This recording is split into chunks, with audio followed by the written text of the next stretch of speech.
It's going. Hi everybody, Marilyn here with Cotton and Chocolate, and this is month 6 of Wave Pool and exciting, the final wrap up. So I don't have, as you can see, a lot cut with month 6, but we're going to talk about the cutting and the piecing, because what you'll see is it's the snail's trail, which is what we did in month 2. Hooray! I know, exciting. So, okay, so I'm going to tell you what the cutting is. First of all, the fabrics are fabric I, which is this fun swirl, and fabric J, which is this cute little polka dot, okay, and background.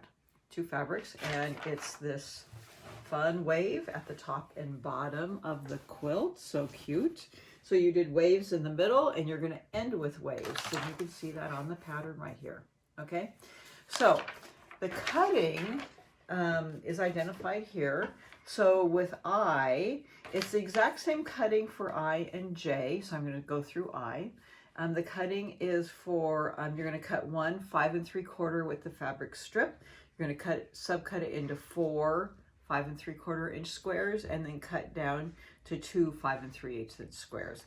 You're going to cut 1 5 3/8 inch with the fabric strip, and subcut 6 5 3/8 inch squares. And then you're going to subcut 1 3.5 inch with the fabric strip, subcut 4 3.5 inch squares, and then 8 3 1/8 inch squares. Now they want you to cut a bunch of little squares, and if you remember from month 2, instead of cutting those little squares, I cut a strip.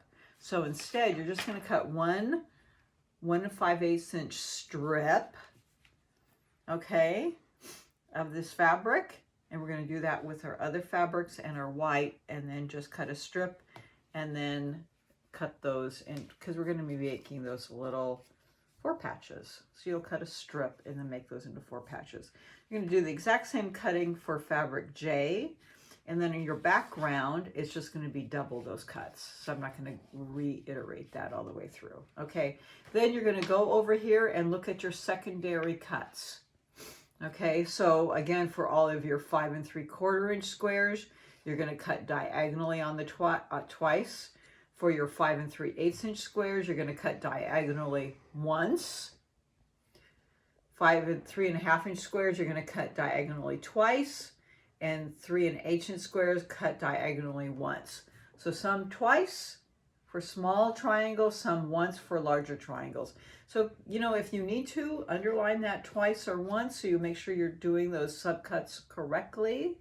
Okay, and then you can reference this. You can, you know, remind yourself this is from month 2, how this went, but you don't really need to reference it, but you can reference the video is what I meant to say. Month 2, I go through the piecing on the back here. It's the exact same piecing method. So if you don't remember what you did, you can go back to month 2 and watch the piecing. It's different, a little bit different sizes, but the piecing method is exactly the same for the snail's trail. So what I did want to remind you is on these small strips for the 4 patch, instead of doing little squares, I did strips.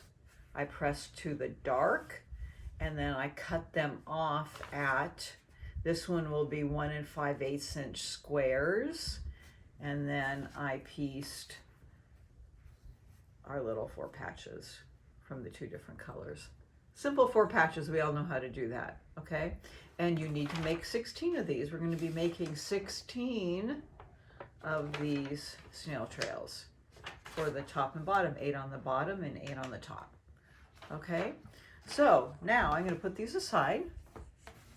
The exciting part are on also the next page. So we're going to go to page, I'm going to set these off to the side, and now we're going to be doing our quilt top assembly. You've made all the components.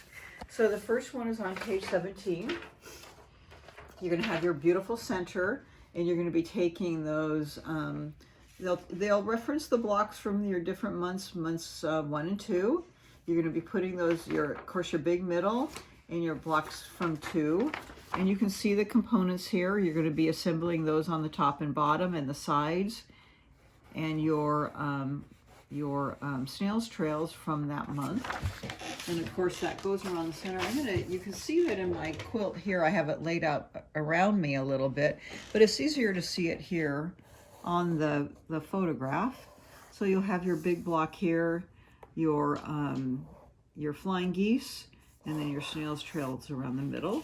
So that will reference that in the photograph here. Of course, it's different colors, but you can see the reference here and the identification of how you go around the quilt.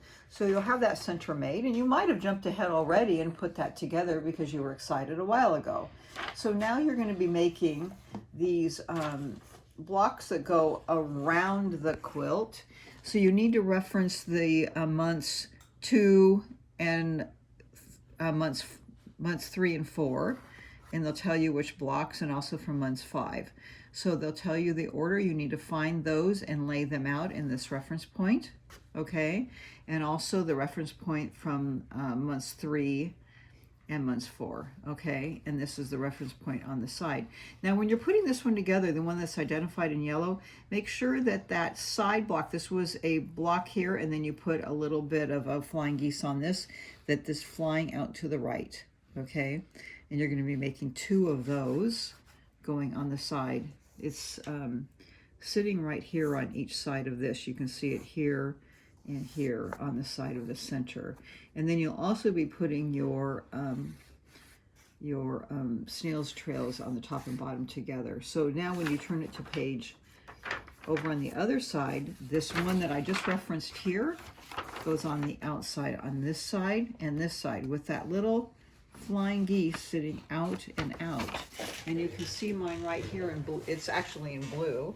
So here's my center, and then it's sitting here on the outside bit of this quilt. If I close my drawer here it is. They're big blocks, but here it is on the outside of the quilt here with that flying geese sitting out and out. It's on each side of the center, okay? I'll just sit this back up again. You can see some of that on the side here. So we have that middle built, okay? So you have this center built here and here, and now you're going to put on those strips on the top and the bottom. Now I kind of glossed over it, but you do have points to match, or here you have seams to match. And if you have any points here, you know, you have to pay attention to any points or seams. And I did do a lot of pinning. So I pinned and matched intersections if I needed to along the way. Like here you have little point intersections right here where you have half square triangles and points that intersected. And I had to pin those to make sure that my points matched along the way. So stop and do some careful pinning and make sure that those points where they intersect are matching. And you have some points that intersect here and here along the way. So make sure that you're matching those. Okay, so, and then they tell you at the top and bottom should measure. I don't believe that I really stopped and measured that. I just figured if they were matching and intersecting, I was good, which that's true.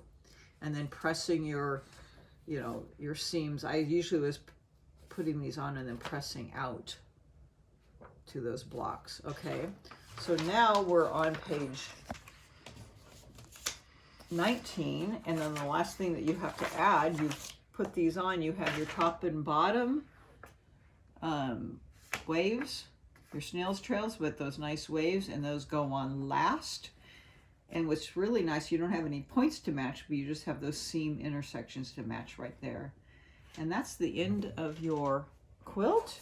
You can see that identified here by crazy colors, but identified here, so you have that center here that you pieced, and then you have that last winged piece on the top and bottom that you made in your last month right there. And that's your quilt, that's your wave pool. And I want to thank you very much for joining us making this quilt. I love my quilt. I think that it's so beautiful, and I hope that you do too. And I hope that you enjoyed this video and that it was helpful to you. And thank you also always for supporting Cotton and Chocolate. Thanks again, and we hope to see you with one of our other quilts. Bye-bye.